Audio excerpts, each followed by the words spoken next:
want to really see what I can do to challenge myself, because if this little baby can break all these walls and whatever, I want to see what I can do.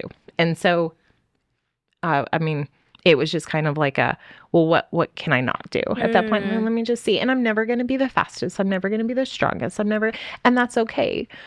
But it's so fun to be out there and racing. And I'm super competitive and I love race day.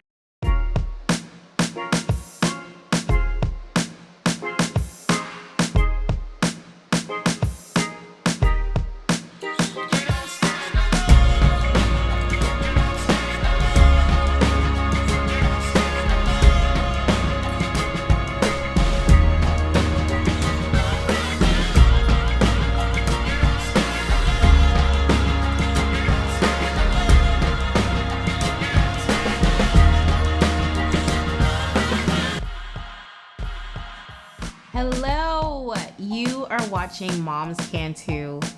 We have made it to the last episode of season 1. What? Oh my gosh, I cannot believe it, and I am so grateful, and I cannot thank you all enough for making space for me in your home.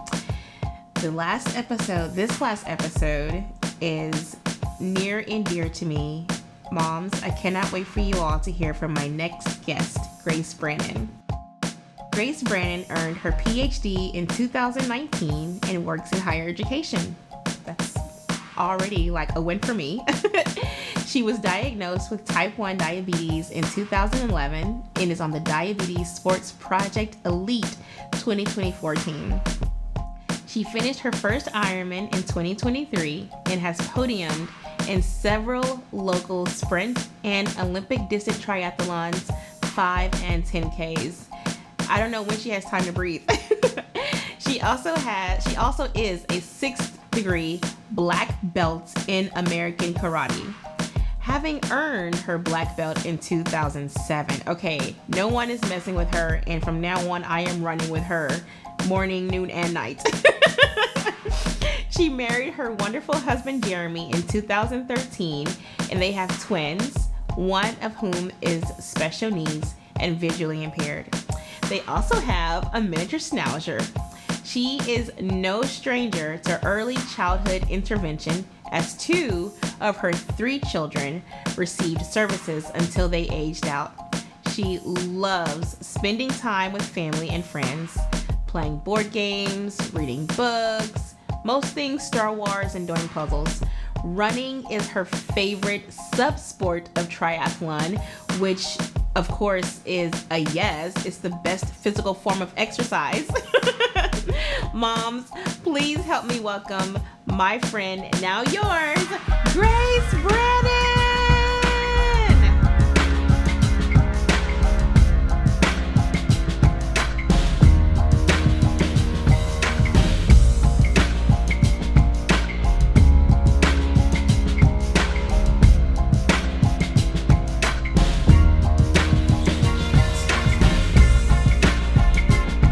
Grace. Hello. Hi. Thank you so much for coming. Yes. Happy to be here. Yes. Can you tell us a little about yourself? Sure. So I am 31. I have type 1 diabetes. I was diagnosed when I was 18. I am married. I have been married since 2013, so 11 years. My husband's name is Jeremy. He's awesome. And we have 3 kids. So twin A, twin B, both born in 2019. And then baby 3 was born in 2021.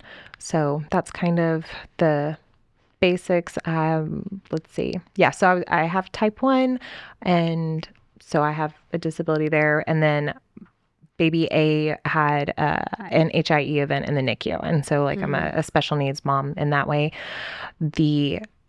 Later on too, he was diagnosed with having microphthalmia. And so he's totally blind in one eye, and then he's legally blind in the other eye. So he wears a prosthetic right eye. And so, yeah. So then I also get to say I'm an advocate for people with disabilities, and I do a lot of research in the area of health equity. So yeah. We appreciate people like you Yeah. being advocates for special needs. Yeah. Oh my gosh, right now we definitely need that. But I heard you say you were married in 2013? Yes. 11 years. 11 years. We were married Yeah. in 2013. My Were you husband and I. really? Mm-hmm. Oh. What month? January. Okay, October. Okay. Yes. October is I really wanted an October wedding at first, and then it was just so expensive. So January was what we did. We were I wanted to do like the normal spring wedding, but like you, we were like, woo. Yeah. Yes. Yes. Because everybody wants to get married in the spring so they can upcharge like everything. Everything. Yeah. It was so expensive. And then we got married on a Sunday. I don't remember what day we got married on. I mean, I remember the number day, the 26th. I know that. But the day of the week, I don't remember. Yeah. I remember it being a Sunday because I was kind of upset because people had to go to work the next day. And then I mentioned earlier, most of my family is in education. So it's kind of like, let's go. We got to be at work in the morning. Cut this cake. And then we had our wedding very far away. Oh, really? Yeah. Okay. So it was like an hour away. So people were like, yeah. I remember my, the wedding, I forgot which coordinator, she came to me, I think it was like 8:00, cut the cake. And I was like, no, we're going to party all night. And she was like, no, cut the cake. We're ready. Move on. But Grace and I met at a local run group. Yes. And we talked a little about our families, and I was putting this podcast together, and I was thinking and praying how I wanted to end, because this is the last episode for season 1. Ooh, I didn't know that. Yes. And I was thinking, like, how do I want this season to end? And I felt it proper to have a conversation with someone who understands kind of the situation that I am in. So I'm going to get right into it. So we have days when it can be overwhelming because of therapy appointments, doctor's visits. Our lives don't look like most families. Can you give us some tools you have used to adjust your schedule to make self-care, such as running, a part of your lifestyle? Yeah. So, I mean, I work full time, so that I have to be just super organized with the things I do. I use task management softwares just to help coordinate that kind of thing, so I can use my mind to really focus on the tasks that I need to do. So I'll use like ClickUp or whatever. So like I use a lot of the calendar stuff. We have shared family calendars and all those things. And so that helps make the logistics of things easier, so then I can focus and spend time and energy where I really need to, like helping the kids focus on the appointments or that kind of stuff. As far as like other mental strategy, like I stay super consistent with my workouts because that's really my self-care, my me time. I don't have a lot of time outside of those windows where I can really just focus on being me. And it's not so much that I want to be Grace pre-baby. It's like, but who am I and what am I interested in and what do I want to do in the future? Like I'm at some point in time, I won't necessarily be the caretaker of all 3 of my children. They will probably not all live at home with me, but they may, especially the one may stay with me for however long. Right. And so trying to figure out like, how do I stay outside of being in a rut and really trying to have things that I can really enjoy. And so one of those things is having, I have a coach that I have for athletic training. And so I'm super into triathlon and And so that's actually running is like my favorite of the 3. Really? But it's really triathlon that I primarily, that's my sport. I did not know this. Okay. So I love running. Running is what got me into triathlon. And it actually came from having a series of miscarriages. And so when we were trying to have our first kid, we had a series of 3 miscarriages. And then we ended up getting pregnant with the twins. And I was kind of at that point in time like, oh gosh, I have had so many miscarriages. Who knows what's going to happen? I'm going to still swim, bike, run. I actually take back a little bit further. I didn't really know how to swim until 2018, 2019, or ride a bike. Like I could get on one and I could like dog paddle a little bit, but I couldn't make it across the length of a pool. And I definitely couldn't make it across the street on the bike. So I had to learn a lot of things, but I was like, this is a good challenge. I This can is do amazing. this. Yeah. And so a friend of mine who was dating my brother-in-law at the time, they've since broken up, but she and I are still really close. Yeah. And so she's my triathlon coach. And so she writes my workouts, and that's what I do. And so that is one of I schedule it, I put it in my calendar. And then when we moved to Arlington, I had heard about the Moms Run group. And so I was like, this is great. I do so much training by myself. It's a really isolating world to live in being a special needs parent, especially during, we were just coming out of COVID and all the lockdown and everything with that. And then therapies and we'd moved a couple of times. And so it's just, there wasn't a big community of support. And so I had some of that through Facebook, but it's not the same. Yeah. And so I was like, okay, well, let me find a group. And she was like, you need to find a run group. You need to find a bike group. You need to find, go out there and introduce yourself. So I found the Moms Run This Town group on Facebook. Yeah. And I joined, and I actually had found it through one of the women who was in the Run United group. Okay. And so she had posted something, shared something about the snake on Fielder. And I was like, oh my gosh, I had just been running there 10 minutes before that. Yeah. And I was like, oh my gosh, did I might have gotten chased by the snake. What if the snake was coming to get me? And I would have died alone. Who knows what kind of snake it was. Right. But for sure. But I sent her a message and was like, hey, what do you run with? Yeah. And I was like, oh gosh, she's never going to respond. She's going to hate me. All this super For sure. Yeah. Yeah. And she was like, oh, you need to join this group. And so I joined the group, and I kind of just watched the runs happen for months. And then I was finally like, you know what? Go out there and run. Yeah. Just show up. And then so I went and anyway, it was super, super cool. And so having that accountability of people that I've been able to connect with in this group, that way I make sure I get my hard runs in, especially. And then in training for my Ironman last year, then that made all the difference. Yeah. So there's actual logistical tools like ClickUp in my calendar that I would say are tools that have used that, but also trying to purposely build a community of people and getting some of that face-to-face time. Yeah. Purposely building that community. Oh my gosh, you're speaking to me. Yeah. I ran solo for so long. I enjoy running solo, but I also can tell a difference when I run with other people. One, it's more fun, obviously. Right.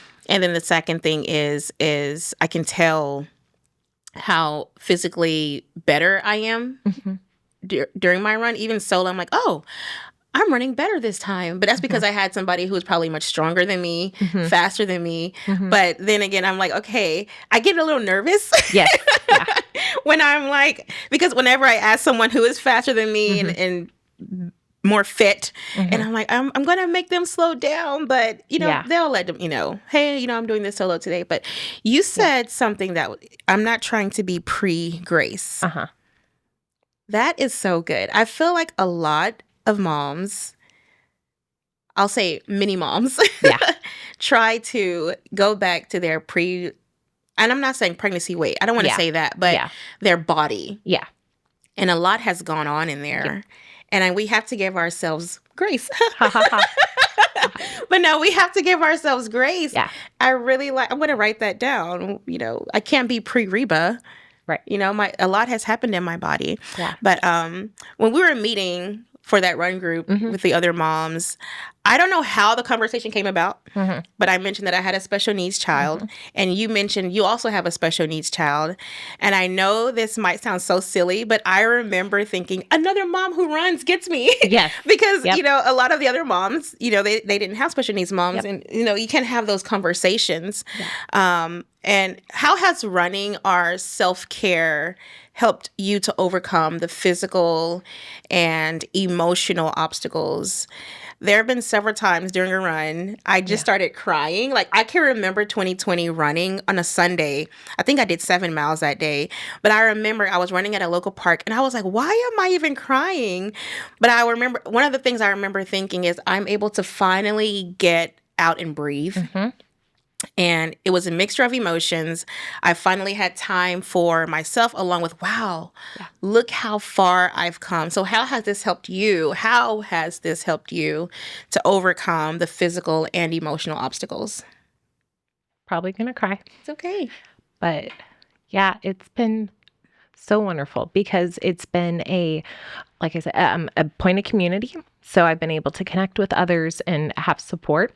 And maybe I didn't really need them to like be the therapy session that some friends might be, Right, but right. to be outside was a huge thing because so I spent some time in the NICU with babies, and with the twins, they were in two separate NICUs in two different cities. Wow. And so we had to deal with going back and forth for almost a week. And then when we broke baby B out, as we say, and then baby A came, was still in the NICU for another almost week after that. And originally they said that he wouldn't make it, like that was it. And then we kind of got downgraded to like, oh, well, he'll be a vegetable. And then, oh, he will never walk and talk just because of the event that he experienced. Had to have CPR, was helicoptered out. Like it was a whole ordeal. And so they did this experimental treatment on him. And so they cooled, rewarmed over time. And it was really, really helpful. And it was a huge blessing. And I remember being... It's okay. I remember being in the NICU and just being like, I don't want to spend the rest of my life inside like this. And so oh my gosh, being able to go outside and to take the babies out as soon as I could, like, it was so nice because they weren't connected to their tubes. They weren't connected to all this stuff. And it was just like, oh, this is wonderful. So I bought this.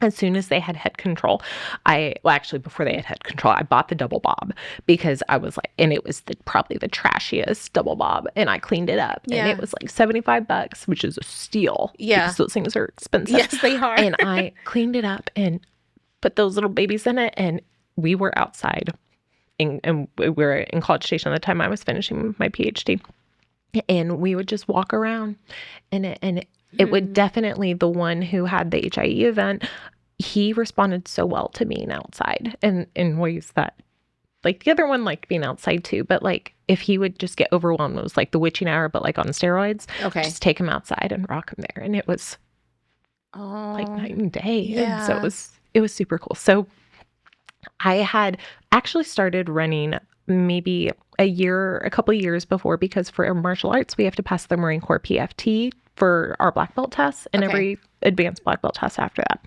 So I had been running off and on like the year before I would test to prep for my run because I wasn't a strong runner. I didn't love it. My first 5K was like 55 minutes, which is not, it's a lot walking. Yeah. And so I had to get it down to 30 minutes to pass. And so I did it, and I was like, I'm never going to run again. But then a few years later, when my test time availability rolled around, I was like, oh, I got to pass this. Okay, I'll start running. And then I was like, oh, I like this. This is fun. And then, like I said, over the series of having miscarriages, I was like, I don't know really who I am, like what's happening. Like my husband was deployed again he deployed the day after I had a miscarriage. Like it was just like the worst timing. Oh my goodness. And so it was one of the things where I got into working out at the rec center at A&M with a really good friend of mine. And so we were meeting for cycling classes. I was doing boxing. We were doing all sorts of body blaster and all sorts of fun activities. And I was like, I really want to run. Like there's something that's like calling me about running. And it was being outside. And so going back to the NICU and then being able to kind of break free from that was really what got me into it. And then once my body had healed, so with the twins too, they were a double whammy delivery. So baby A was vaginal and B was C-section. Oh, wow. So that was super fun. So I got to recover both ways. Yeah. But it was really, really just like I started walking, and then I was jogging a little bit. And then I was like, it's like a strength training too, because then I'm pushing. And so it was really... being outside was a big part of it. And then I started asking other people, friends, if they wanted to come and like speed walk or whatever. And it was fun. And then I had started learning how to bike and swim like right before I was pregnant with them. I'd run my first half marathon in 2017. And it was just one of those like, let's just see if I can do it. It was not a great experience. I was not well trained. I had a lot of fun, but I had so many blisters on my feet, and I was just like, this is terrible. I couldn't walk downstairs. Like the memes and the Instagram reels or whatever that you see about not walking after a marathon, that was me after a half. And it was horrible. But something in me was like, I'm going to do full. Yeah. Why? I don't know. So I signed up and I did Cowtown 2018, right before I found out I was pregnant, maybe a couple months before I found out I was pregnant. And it was not a great experience also. I was better trained, but my glucose, I have type 1. So like my glucose was super high. And the last like 3 miles, I pretty much had to walk because I was throwing up every time I would try to run because my glucose was so high. My CGM had failed. It was a continuous glucose monitor. It was just not reading. And so I didn't know how much insulin to dose. And it was a mess. So I was like, okay, we're going to try this again because I want this to be a good experience. There are people out there who do love doing this. Right. And I know I want to love this. And I love a lot of the training and running, but something's not happening. My husband was like, I'll run a marathon with you. And I got pregnant with the twins. Goodness. And he ran it by himself. And I was like, I'll cheer for you. I'll hold the sign. Mm-hmm. Yeah. And so then he was like, well, now you got to run another one. And so I had the babies in January 2019. And we ran BCS, the Bryan College Station Marathon, December 2019. And so it was faster. I cut off 20, 30 minutes or whatever for my first time. But it was not, like super well trained because like having had surgery and dealing with babies and appointments and moving and stuff. But I was like, I really want to do this. And I want to really see what I can do to challenge myself, because if this little baby can break all these walls and whatever, I want to see what I can do. And so, it was just kind of like what can I not do at that point? Let me just see. And I'm never going to be the fastest. I'm never going to be the strongest. And that's okay. But it's so fun to be out there and racing. And I'm super competitive and I love race day. Like there's a lot of people who are like, it's like a lot of, or whatever. I'm like hyped. I'm up. Same. Yeah. Yes, it's so fun. I'm annoying on race day. I'm so annoying on race day. My husband and I raced a lot of the half marathons together. Okay. And he is just not at my level of energy. He's more like, okay, we're here, we're doing it. Okay. Like, let me just kind of get in the zone. He's like a laid back focused. And I'm like, look, I'm hyped. I'm blasting music. Yeah. I've got a dance party going. I'm ready to go. And then I'm like ready for my warm up. When I'm racing a 5K, I have a 45-minute warm up. And he's like, why are you doing a 5K for the 5K? This is stupid. And I'm like, no, it's to get your muscles right. And like, yeah. Yes. You probably place everyone every 5K. No, actually, there's one 5K. I've been 4th in my age group the last 2 years. Okay. Fourth. I'm like, because you have all that endurance, like 45 minutes before a 5K. I'm like, geez. Yeah. But I do get a few age group placements. Yeah. I've been, in triathlon and in 5Ks and 10Ks, but not ever like half marathons. I think I was top 10 one time for something, but for a half, but that was like a local race. So yeah, not Boston. Yeah. You'll get there. When I'm like 40 and the time cutoff is a lot slower. Yeah. No, that's not what I didn't mean the time cutoff. Yeah. I just meant like when you're 40, because I feel like 40 is the number like that it sparks again in women. I don't know. I've been hearing that lately. Yes. So yeah. But you said, oh my gosh, you said a lot. And I'm like trying to inhale all. No, I'm inhaling all of it. No, it's really good. I didn't even think about, because my daughter was in the NICU, I think for 57 days. So long. And I didn't realize that I wanted to be outside a lot because I was in there. I think I can probably count the days that we were not in the NICU. Yeah. Where either, because my husband's, my mother-in-law, she's a retired RN. Mm-hmm. She would help us out a lot too. Or my husband and I would probably switch because he had to go back to work. Mm-hmm. And so I didn't think about me wanting to be outside all the time because I was enclosed for so long. Mm-hmm. And then now you're challenging me saying, your child was able to break through what can stop me. Mm-hmm. Because I was talking with some friends the other day and I was like, I think I want to run a marathon. Yeah.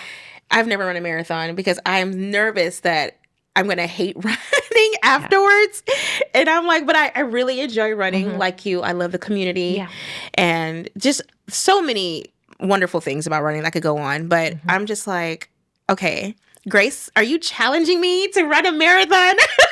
Maybe.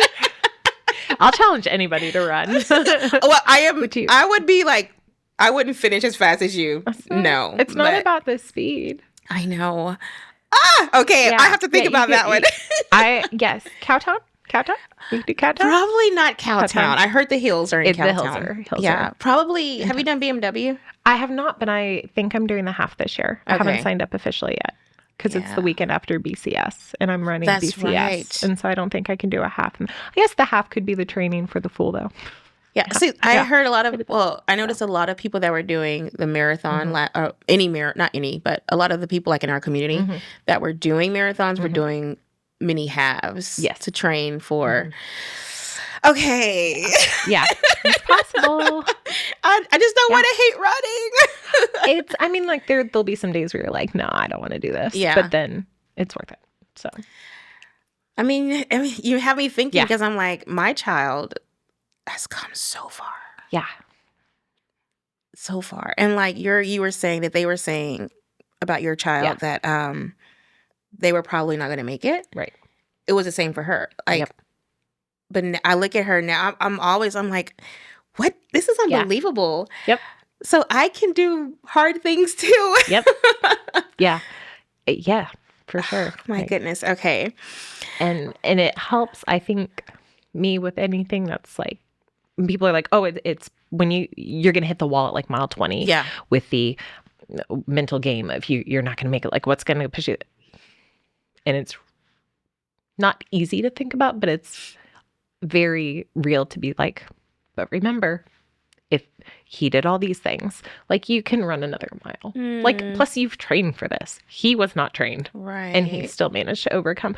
And then I think like I've seen several other kids who have disabilities where their parents are like doing triathlons with them and they'll like swim with them on a kayak and pull them the whole way. And then they'll tandem bike or bike with a trailer with their kid in the trailer and then push them in the stroller.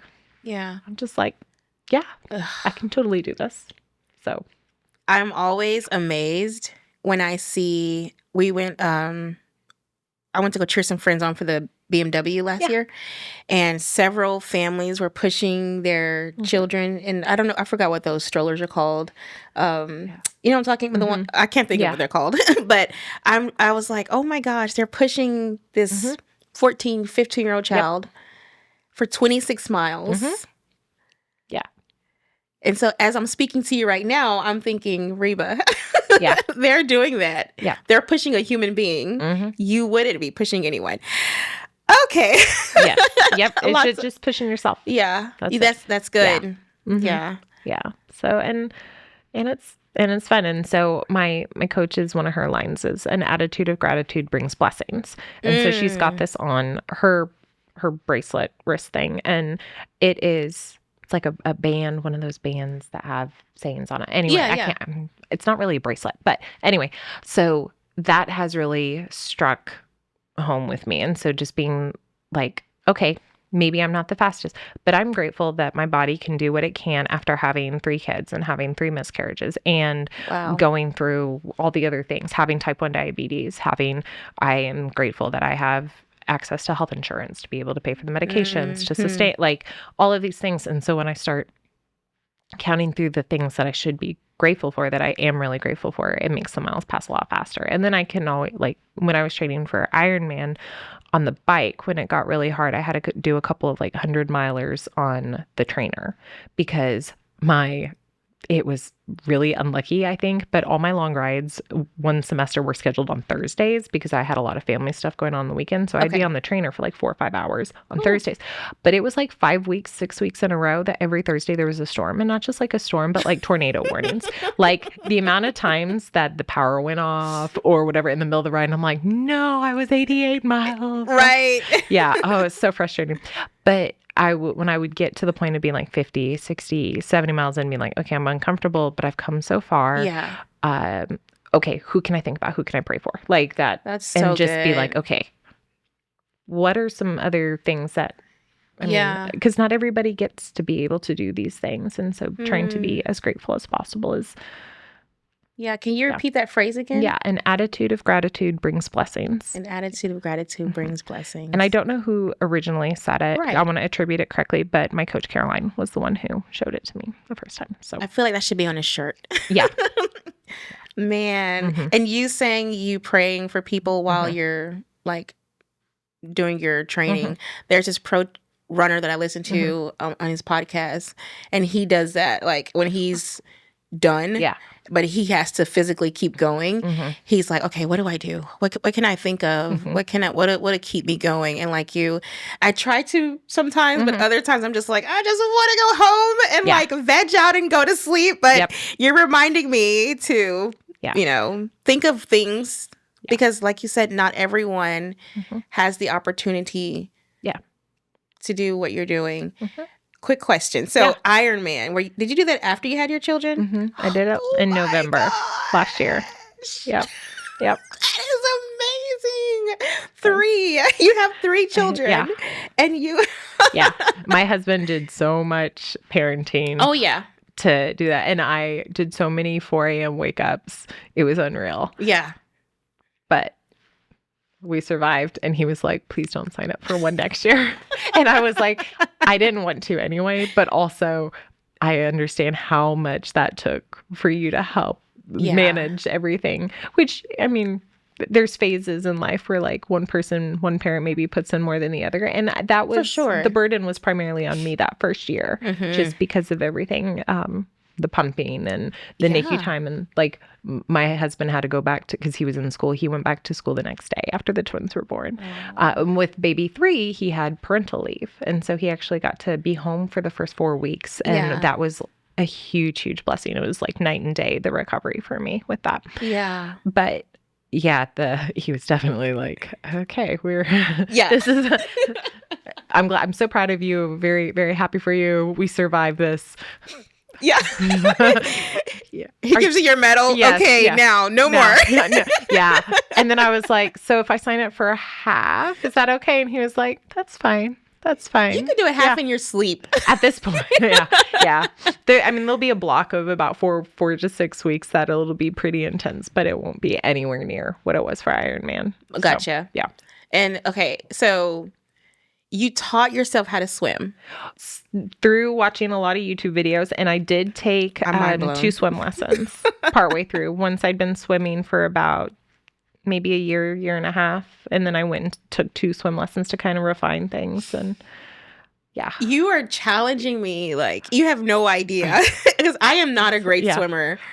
Yeah, and it was a long, slow, 2018 to 2024, and I'm just like, this year I set some goals. Like I try to set goals every year with related to racing. I have my overall like triathlon goals, and then I have like swim, bike, run separate goals. And there was one that my coach and I were kind of like, this is kind of a stretch goal. And then she showed me just a couple of technique refinements, and it made a huge, and I met that goal in April. And I was like, that was my year goal. Yes. And it's funny though, because like I'll look and see some of my friends who are triathletes, and like they knew how to swim early on, and their swims are already way faster than what I'm, but the amount that I've had to work now as an adult and knowing all the things, I'm like, I don't know if this is sweeter, not that it's a competition, but I don't know that it's sweeter that I have worked so hard for this. Yeah. And so, I'm not the fastest swimmer in the pack, but I'm not the last. And even if I were the last, I'd still be out there, which is more than what all the other people on the couch are doing. And not saying that there's anything wrong with sitting on the couch. I definitely take time to rest and recover. For sure. Yeah. That is amazing. I made a post a few days ago on how talking about like being on the couch. It's been really rough trying to be consistent. Yeah. On those days or weeks when you don't feel like it, I'm learning like the importance to have people hold you accountable. And I come from a background and culture where it's considered a badge of honor to be strong and handle things independently, especially in unpleasant or hard situations. When we brought my daughter home, I remember so well, so many people were reaching out to me. Can we bring you dinner? You know, can I come over and hold her? And I was like, nope. I often declined because it's just pride. You have like this, boo-boo, I don't need them. Like, I got it, Can you help some of us, especially me, understand myself the importance of a community of moms to hold you accountable, like your people, your tribe? Yeah. So I've realized over the last few years that I have kind of a lot of needs. I'm a very needy person with Okay. some things. And so I have to get those needs met from a variety of sources. And so at first I was kind of very similar with like, I don't need help. I don't want any of this. And like, I can't do it all. And I struggled with postpartum really badly after the twins. Okay. And to the point where like my partner had an internship in India for 10 weeks and he had to take it. Like that was the plan. And that for him to get a job in the field he wanted, he really needed this kind of internship. And so he took it. And I was maybe 6 months postpartum at the time. And I was really just a very, very dark place. And a friend of mine was like, why don't you come with me and visit my home? She was from Bulgaria.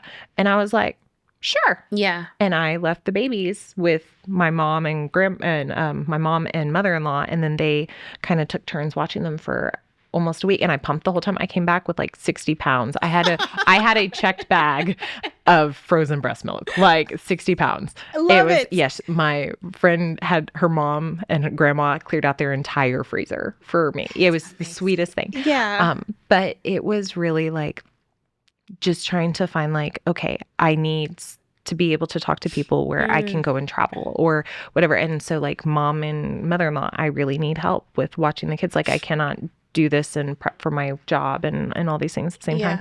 With running, I've really found that because then it's people who want to be out and engaged with all of us, not all of us, but the majority of us have children and a lot of us have little kids. Yeah. And so being able to like, okay, we're able to talk through like school things or whatever's going on, doctor's offices and stuff. I also have a Facebook group and a group that I meet with sometimes too in person that are mothers of multiples. And so very specifically like related to like twins, triplets, quads, multiple sets of multiples. Sweet. Yeah. Yeah. And so that's another community where I'm like, is this developmentally appropriate? Is this a twin thing? Is this like, that's so good. Because I have all boys and they are super high energy.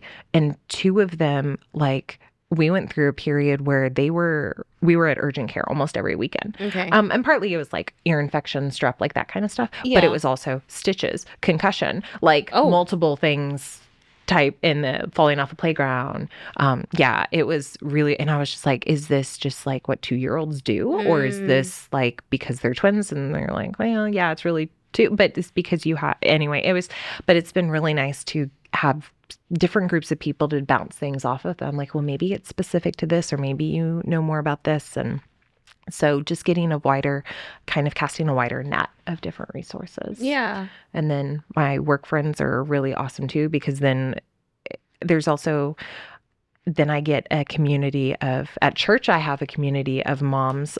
Some of them work and then some of them don't, but who have very similar spiritual backgrounds and have very similar goals there. And then at work, I have a bunch of women who understand the demands of having a career and really loving it. Yeah. But then also, having kids and being the primary parent for a lot of things too. And so that's basically just a lot of trying to figure out who can meet what needs and being willing to ask for help, because I just have so many more wonderful experiences because of that. And then they get to experience so many more things because I've started conversations with people. And so trying not to be afraid of that. And I think that helps. That communication is my background, like in college, but also just like when you sit at a table, like don't just stare at your phone. Start up a conversation. So that's so good. I never thought about how asking other moms is just normal, because I'm just so used to her, like my child. Like I never thought about asking just because, they don't know what I'm going through. Right. And so I'm going to a special needs mom, asking them questions. But this is a similar question to the previous question, but I'm learning running with moms has not only helped me become physically stronger, it's also helped me break through stubborn, unhealthy mindsets. Can you describe how self-care has affected your mental health? Well, it's helped me understand that it's totally okay to prioritize me sometimes. It's the Yeah. oxygen mask metaphor that, like, on planes, like, put Yep. your own mask on before you put other people's on. Yeah. Definitely, because I'm a much better person and a much better mom, more attentive if I've gotten my workout in, if I've been outside for a little bit, if I have gotten to do something that isn't just focused on draining my battery. And so that, then that makes me be more present, enjoy things more, rather than be like, oh gosh, I got to do this. And so that's one of the reasons I've really tried to prioritize putting my workouts in the morning as much as possible. So that way I start the day off on a positive note, because there's always something that can come up, or maybe a kid really needs to go to the bathroom 7,000 times. And then you're like really frustrated because they won't go to bed, and then whatever. And so, or like one just can't go to sleep, and then you're up trying to like, okay, what's this? What's that? Like, what can I help you with? But and then by the time like they're finally asleep, you're like, well, now I'm tired and I just want to go to bed and I'm done and I don't want to work out. Yeah. And so trying to recognize where I will kind of fall into maybe a bad pattern, perhaps. It's not really habits, because it's really like you're still constrained by life. And then I also have to recognize that there are some weeks where it's just, I'm not going to get all green. So on Training Peaks, which is the app I use to track workouts, I aim for all greens. Again, competitive. I love all greens.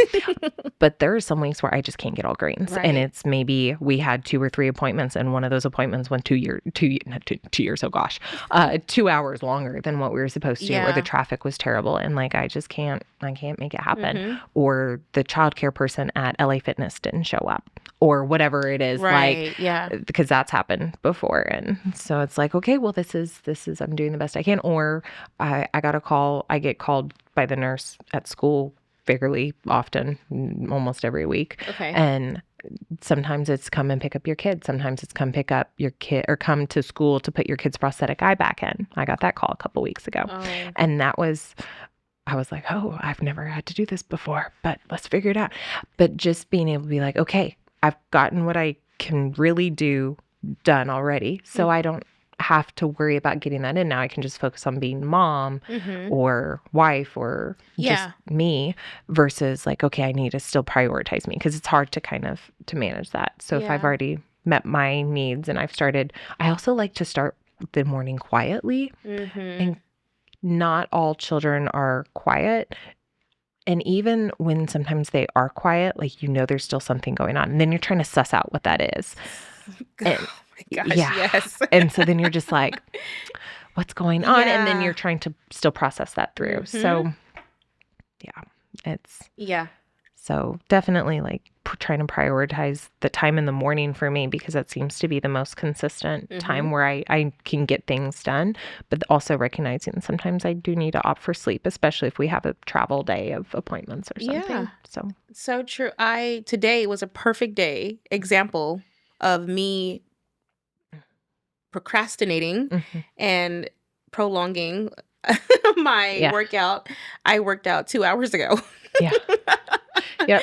And I should have done it when I woke up at 5 a.m. But I was like lying in bed and I was like, I don't feel like it. And, this isn't my normal day to wake up at 3 o'clock. So I'm just like, So I was like, okay. And now I'm trying to get my miles in before we do this. Yep. And I'm like, okay, I still have to feed Ava. I have to, do this. Yep. And so I totally understand that early morning workout. It makes it so much easier throughout the day. I was, so I'm also doing like some cycling now, adding to my workouts. Nice. So see, almost a triathlon right there. Almost. Yes, almost. I went to CrossFit one morning. And I love my trainer. And she said, I did the workout yesterday, and then I ran. I think she said she ran 5 miles. And I was like, wow. Okay. And so on my schedule, it was do CrossFit and then do cycling. And so I was like, just get it over with, just go in there, but get it over with. So I did the CrossFit. I rode my bike, and I texted her and I was like, thank you for telling me that. I was like, because, I didn't procrastinate. And she said, if you don't do it, it stays in the back of your mind the entire time. Yep. Yes, it does. Yeah. And so, but also what you said, sometimes you just can't do it. I have this app one of my coach uses where I can change the dates or Mhm. hit like, nope, I couldn't do it today. Mhm. So on those days that you can't do it, Mhm. how do you redirect your frustration? Like from, Yeah. you know? So sometimes I do the same thing and I just rearrange my calendar Okay. in training peaks and just be like, well, I couldn't do that. I'll take my rest day today instead. And that's just how that's going to be. And maybe it's not ideal for the training block I'm in, but Yeah. that's what I can give. And it's just kind of reassuring myself and saying, again, I'm doing the best I can with what I have. And as long as I'm being honest with myself that, yes, that is the best I can do. Like, you know, because some days you're like, oh, well, I could stay up really late and watch movies. And then, but I know that's going to sabotage getting up the next morning. Like, I'm not going to want to get up if I stay up late. And so I just don't watch shows late at night. And my partner, my husband, is like a little bit like, I would love to be able to spend more time with you in the evenings. But I was like, this, especially in Ironman training, like, this is just a phase. But also, I've always been where I would prefer to go to bed earlier than later. And so, like, this is just kind of me amplified. And so, yeah, it's really like, okay, if I can't get this workout in, I really just try to make sure that I structure my weeks as much as possible to allow myself time to do the workout. But if I do miss it, I know that I've done pretty much everything in my power to make it happen. And then, you know, life happens and I can't be awesome all the time at all the things. Right. Yeah. And like, I think we put a lot of pressure on ourselves to be awesome all the time at all the things, and we just can't. And so another really useful analogy that someone told me a couple years ago is like, life is like juggling a bunch of balls. You just got to figure out which ones are the glass and which ones are the plastic ones. And I was like, wow. Yeah. Yeah. Okay.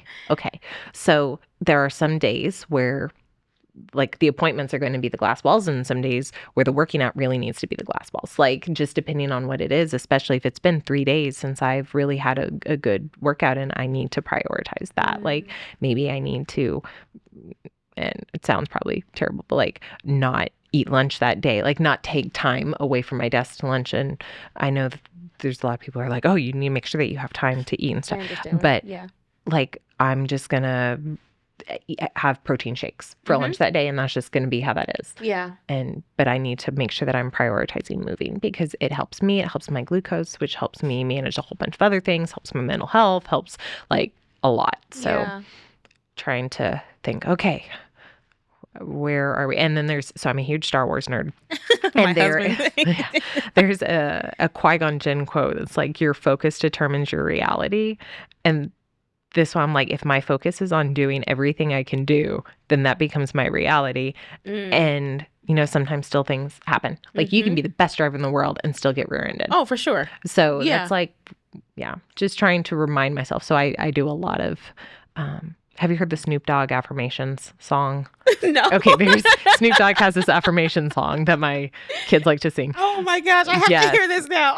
It's pretty fun, but I almost have like a track of affirmations for myself that I play. And just like if I keep hearing it, like, and trying to be really catching myself really hard, especially after becoming a parent, with catching the negative self-talk and being like, Grace, that was so stupid or whatever. No. Why would you say that? You don't want your kids to say that. Right. Model good things. Yeah.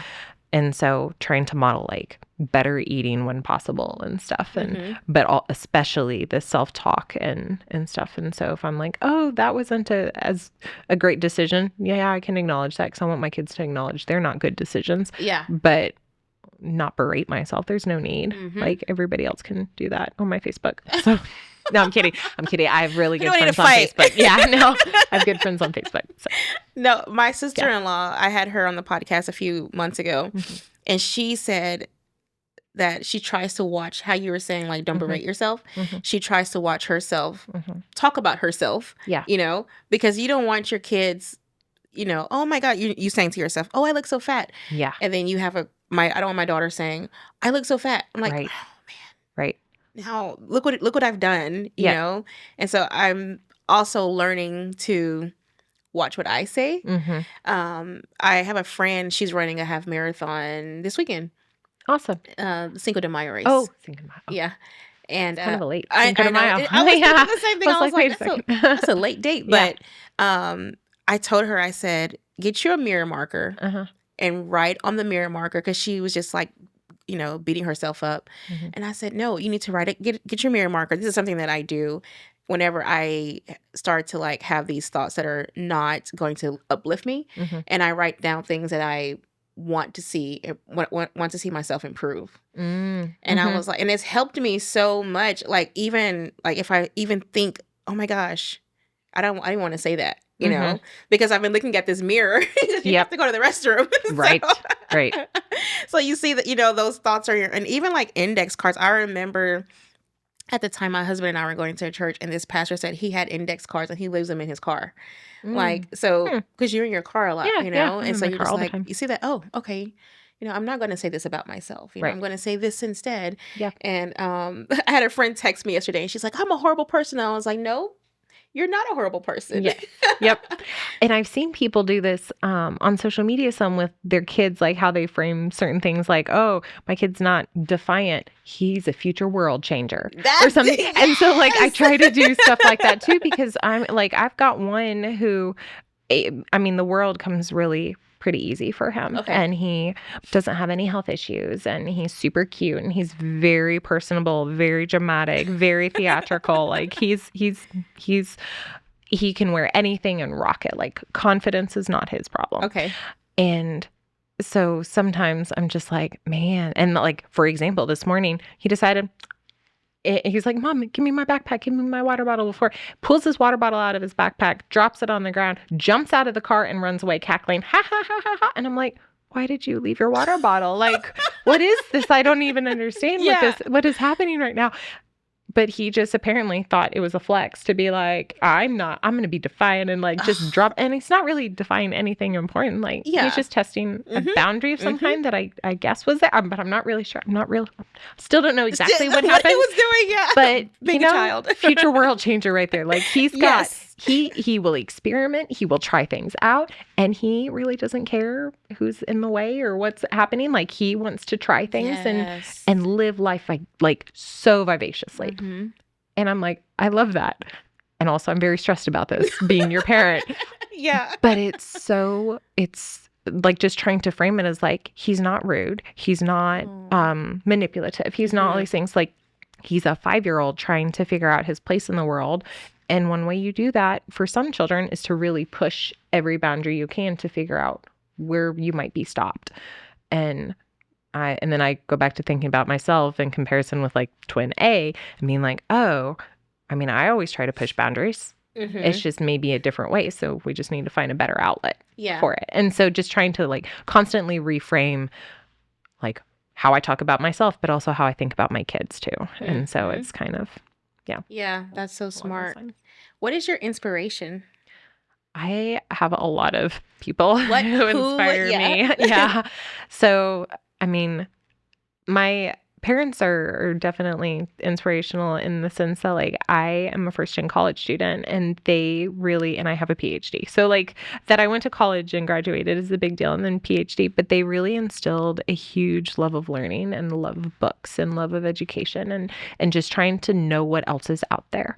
And so that's really inspiring because that has opened up my world immensely. Like, I would never have gotten to travel anywhere as much as I would have. I would not have the friends I have. I would not have the community I have. I wouldn't have the job. I might still be living in DFW because I'm originally from the area, but I wouldn't be where I am. I wouldn't have had the experiences and the friends and the networks and stuff. And I probably wouldn't have my kids. And so it would be, I definitely wouldn't have met my husband. So like, there's a lot of things that I would not have had I not really sought education. And I think that was kind of the thing that laid the groundwork for really who I am. And so that's really inspirational because my mom went back to school when I was an adult and earned her associates. And so like, that's super, super cool. And so just like, okay, your life doesn't, and she was a stay-at-home mom like for many, many years. And so that was, I think probably like 20 years, guessing. And so like, just thinking like how much time in the career and the workforce did she give up to stay at home? And like, I can't stay at home, and that's not my calling. That's not my life. Same, girl, same. But I'm very grateful for that. And my dad was and both my parents were very into physical activity. Okay. And so my dad ran, and he was a very fast runner, very fast. And then my mom was a cyclist. And Okay. so they both were like, I saw them out, I saw them with their gear. Like, I really wanted to get old enough to go to the gym with my dad when I was a Oh, kid. And so yeah. like that really inspired me to go beyond there. And then there's a lot of like, I mean, I grew up kind of low key obsessed with like Eleanor Roosevelt, and just like coming from a really like plain Yes. but so smart, and then using education to try to change the world. Yeah. And breaking through boundaries. And Helen Keller was another person who I like read a ton about, and again, low key obsessed with. And Yeah. just like, how did she and her teacher Annie, like I think her name was Annie, how did they make those connections with sign language and learning everything? And so I did I'm very much inspired by how those boundaries were pushed. And just like there's so many there's I could be Just here go all on. night. Yeah. Have you read I'm probably going to say her name incorrectly. So the lady that helped Anne Frank's family meet geese, I think that's how you pronounce it. Have you read her book? I haven't. Oh my gosh. No, but I have read a ton of books about Anne Frank and a lot of that, and it's just She's one of my inspirations. There's this one scene in the book, or one chapter in the book, where she talks about how after they discovered the Frank family, they took, obviously because they figured that they were hiding them, meat geese, and her husband, it might have been someone else, I can't remember the details correctly, but they did take her. And they were, questioning her. And I remember this line. She said, I just kept a stern face the entire time because I didn't want them to see that I was intimidated by them. And every time I read her book, like it's like every year I have to read her book just to like, okay, you can do it, Yep. And just her strength. It does something to me. It's like, okay, you know what? You can do it. Yep. I don't have to remember it. After I read the book for like a month, I'm like, yes, I can do anything. Yeah. And then, it kind of just wears off. But she's one of my inspirations. Like, you have to read her. I forgot the name of it, but I have it. I'll show it to you. But so we're both runners. Yes. And we push ourselves sometimes, even in pain. But we do this because there's a reward at the end. Yes. It could be a t-shirt or a banana. A banana. I love those memes. Like, I did this for a banana. Yeah. So I did Cowtown Ultra this year because I just decided I was going to do the Ultra, and it was stupid hot. And I was out there It was warm. It was so warm. Yeah. I hadn't trained at anything above 60 degrees for months. And then it was like 84 or whatever when I finished. Thank you, Texas. There were no bananas left when I finished. Because all the half marathoners and all the marathoners had finished by that time. And I was like, oh my gosh, I did all this and I thought I would get a banana. I didn't even get a banana. You can't even say you got a banana for all of your hard work. What, 50 miles? No, it was 50K. So it's like 31.1 miles. Yeah. 10 5Ks. I was counting them down. Yeah. I'm sorry. I'm still trying to process all the amazing things you have done. And I am sitting here thinking I am being challenged right now. Yeah. Grace is low-key challenging me. I like challenges. The next time you see me, you're going to be like, okay, what did you run? What did you run? What'd you do? What's your plan? What's your goal?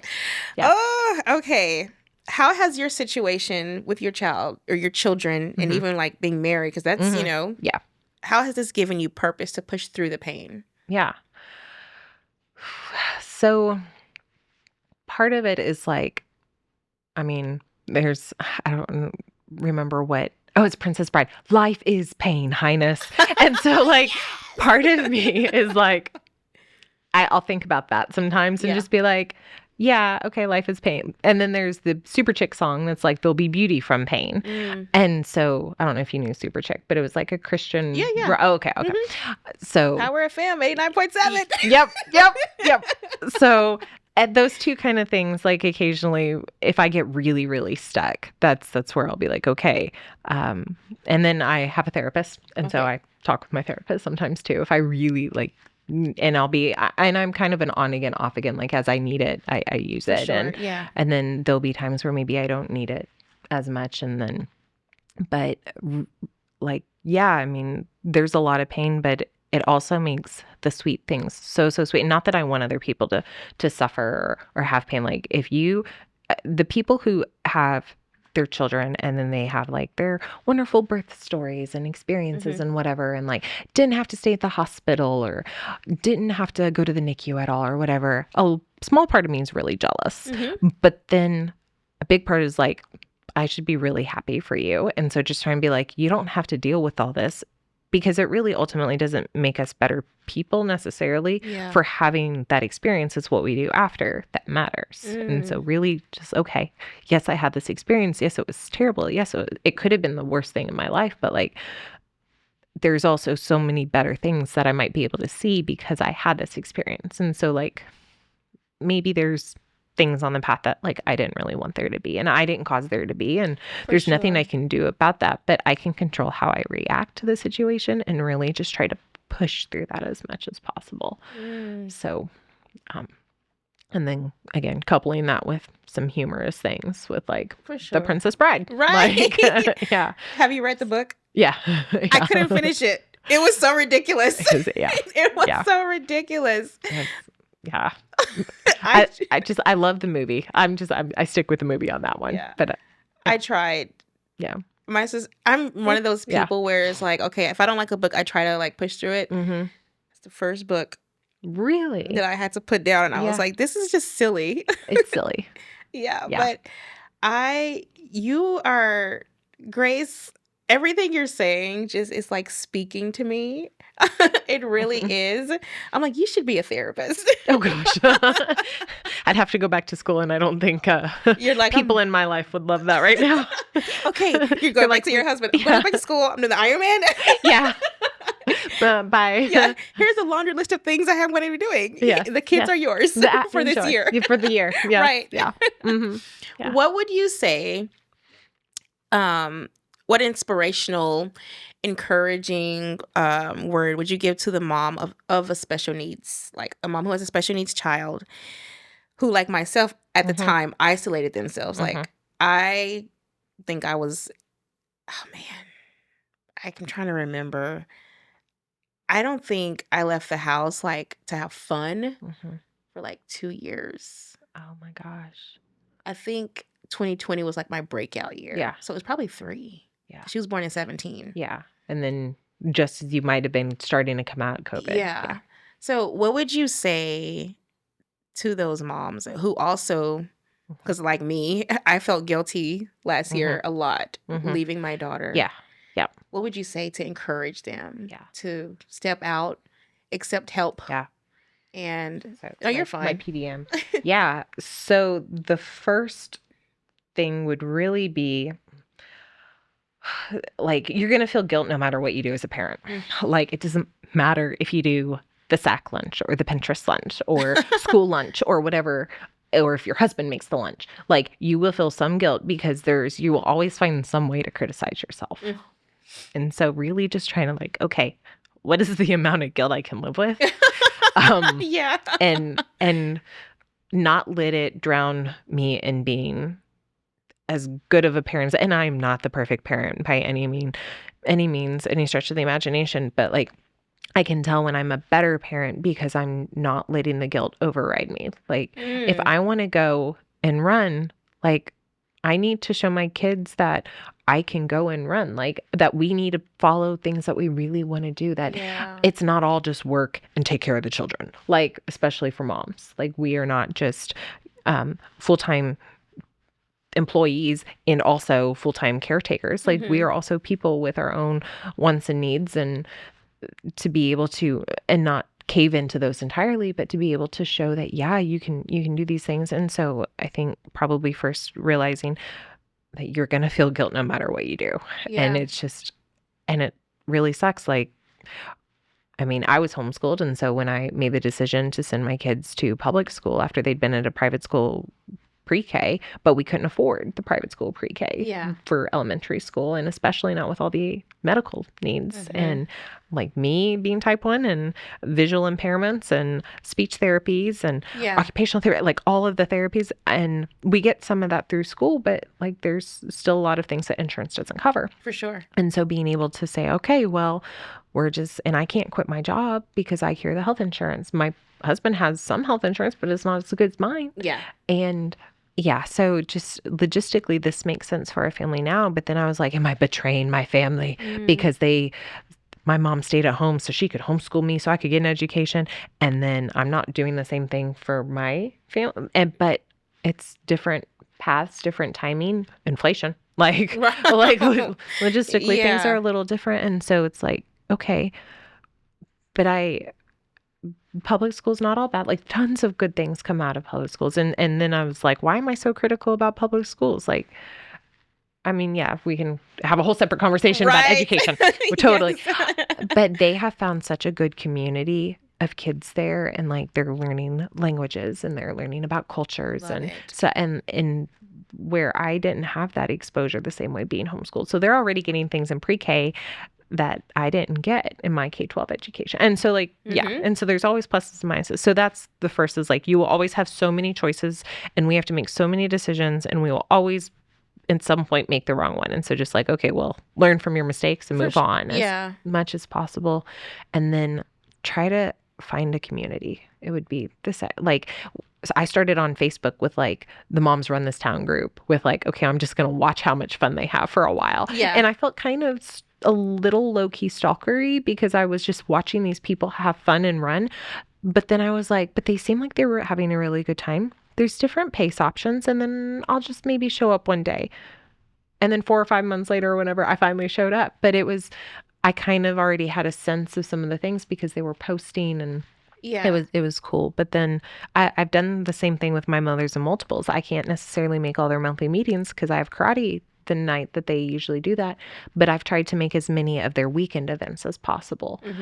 And so that's been, or like if there's a kids play date, like I'll take the kids and we'll do that. And so that's been nice. And I've been able to get a lot of support dealing with the ARD process actually through my moms and multiples, because a lot of moms and multiples have kids who were NICU, early preemie. A lot of them have special needs of various types. And so being able to like, okay, well, how do I advocate for my kid the best way I can? Like, what are some of the ways that you've done this? What are some things that I should know about the federal process? Like whatever. So those would be my two big things. Try to find a community, and it doesn't have to necessarily be in person right away, but I think in person is ideal if possible. And then always outside. Yeah, that's good. I feel like I'm being reprimanded on this podcast. No. That's probably the wrong word. I'm being encouraged. Okay. Reprimanded is the wrong word. I am being encouraged because I am very like I said before, I am used to doing things by myself. Yep. Grew up in a big family. Yep. You got to fend for yourself. One of 5. I'm the 7th of 8. Okay. So, I'm the oldest of 5. Okay. So different side of the spectrum there. But it's just, I like to do things by myself. And then like, okay, I did that. But sometimes you need help. Yeah. Yes. And listening to you, and my husband tells me all the time, you can't do it by yourself. You can't do it by yourself. And speaking of like, public school and how your children have a great community, every time I take my daughter to school, one of the parents comes and helps me. And I told my husband, I was like, he took her to school one day and I was like, if the parent comes, tell them you got it. You can do it by yourself. And so my husband dropped my daughter off and I said, did the parent come and help you? And he said, yeah, they were fine. And I was like, he said, you can't do everything by yourself. Yep. And I was just like, okay, fine. So now when I take her to school, I let them help me. Yes. Yep. Yep. But I have a system when it's this. And something else that's helped me other than like asking for community is thinking, if I'm pushing my child, especially like in their therapies, I'm going to have to push myself. I'm going to have to do the work. I'm going to have to get up in the morning because I can't just be like, no, you have to be in your stomach for this amount of time because, she doesn't want to be in her stomach. Right. Or you're going to have to be in the stander for this amount of time. Yep. I can't Yeah. make her do that, and I'm just like, okay, I'm gonna go scroll Instagram or I'm saying I'm not saying any of those things are wrong, right? But they can take over your life. Yeah. Yes. Yeah. And I can't be a hypocrite, and yes, make her do all the work. Yep. Yeah, and that's I'm very like pro physical activity as much as possible for people, and so with twin A, it's like being blind in one eye, legally blind in the other. Like they were like, he may never want to run, and he does, but he runs into, if it's glass, like he has basically almost knocked himself out multiple times on things because he just runs straight into it. And now we're to the point where like he'll try to like hold one hand out a little bit, but there's still times where he definitely like face plants, knocks himself down to the ground. And so just trying to model like, okay, well, here's how we would normally run, but like, let's practice running like this a little bit, because to try to meet you where you are and try to still encourage that, because I don't want him to not want to run because he gets hurt sometimes. And so, and he's been fortunate to have that community of like, there's a couple of like, not telephone poles, like light poles in their play yard area that he's like face planted into because he just doesn't have peripheral vision. So, but they put like brightly colored tape at his eye level, which is like, it's just like the tiniest little things that make the world so much more inclusive. And so that kind of stuff is like, okay, awesome. We can, they're like, he can be as close to like the typical child playing on the playground as possible, even though he's not. Like, I understand. I mean, he can have some of those experiences. And so it's, going just, when you said like them finding their community, like that's because I mean he wears glasses, he has bifocals. My youngest has glasses, and it's just like, not a lot of kids wear glasses. They get pointed out, and he'll be like, I have a prosthetic eye. I love it. And I'm just like, yeah, you own that, buddy. Yes. I love that. Well, Grace, I have some fun questions. Okay. What's your favorite distance for running? Okay. So if you'd asked me last year, I would have probably said the half marathon. Okay. And I really love the half marathon distance, but there is just something that's like just so challenging about the marathon distance that I'm like almost to the point of saying marathon at this point. Oh my gosh, you're the second person. I'm like, I can't quite decide between those two, but I love like, if I'm going to go out and have a good day and like party after, like not party, but like, and just like hang out, be social, whatever, the half's the way to do it. If I've got to pick up my kids after too, half marathon, that's the way to go. But if I get like the night to stay at a hotel after or whatever, like, and just relax, really, I'm like, Marathon, I think, would probably be my thing. 5K, if you want to have a really good 5K race, you just have to push so hard. Yeah. And it's a lot. And I will push until I'm about to throw up at the finish line. Like, I push hard. Yeah. But I don't like pushing hard hard anyway. That's so funny you say that. Yeah. There's this guy, he runs long distance. He does long distance running. And I said, do you like the 5K? He said, I hate the 5K. He said, because your heart rate gets all up. Yeah. And he was like, it's just not worth it. And that's my favorite distance. Like, I love the 5K. Yeah. There was this meme, and it was like, 5K, people are partying. Yeah. 10K, they're semi-focused. Half marathon, they're kind of just walking around. Marathon is just straight face. Yeah. Yeah. And I'm like, I am the one, like, I love cheering people on during the runs. I remember I ran a 10K a few years ago with one of my friends, and people were running, on the, going back or, alongside us. And I'm like, great job. She said, okay, enough cheering. Like, oh gosh. Save your energy. Okay. That's funny. I'm kind of like a hype person up. So, because in triathlon, you can't wear headphones when you race. Okay. And so none of my training, I wear headphones. Okay. And I haven't worn headphones to race in a few years because that's just not what you could do in tries. And so I practice that in running too, which makes 5Ks kind of like a suffer-fest to a degree, because there's nothing to kind of help motivate you through that. You're just like, which Frozen song is in my head today? And that's going to be what plays for the next 25 minutes. Or Snoop Dogg affirmations. Yes. So would you prefer triathlon or marathon? So I would probably, that's a good question. I like the Olympic distance triathlon. Okay. So that's about a 1,500-meter swim. It's almost a mile swim, about. And then like a 28-mile bike ride and then a 10K run. I'm Like sorry? that's, Oh. yeah. How Yeah. long is this bike ride? That one it's about 28 miles. Yeah. Yeah. That's unbelievable. But it's a good bit to like really get your heart rate going and Yeah. stuff, but it's not a sprint where you're like all out. And so basically think of like the levels of triathlon as like 5K, 10K, half marathon, full marathon. And so that's how you kind of escalate over time. So Yeah. like the Ironman ends up being a 2.4-mile swim, 112-mile bike, and then a marathon at the end. And so you just build up to that. Oh my gosh. But yeah. I'm blown away. Yeah.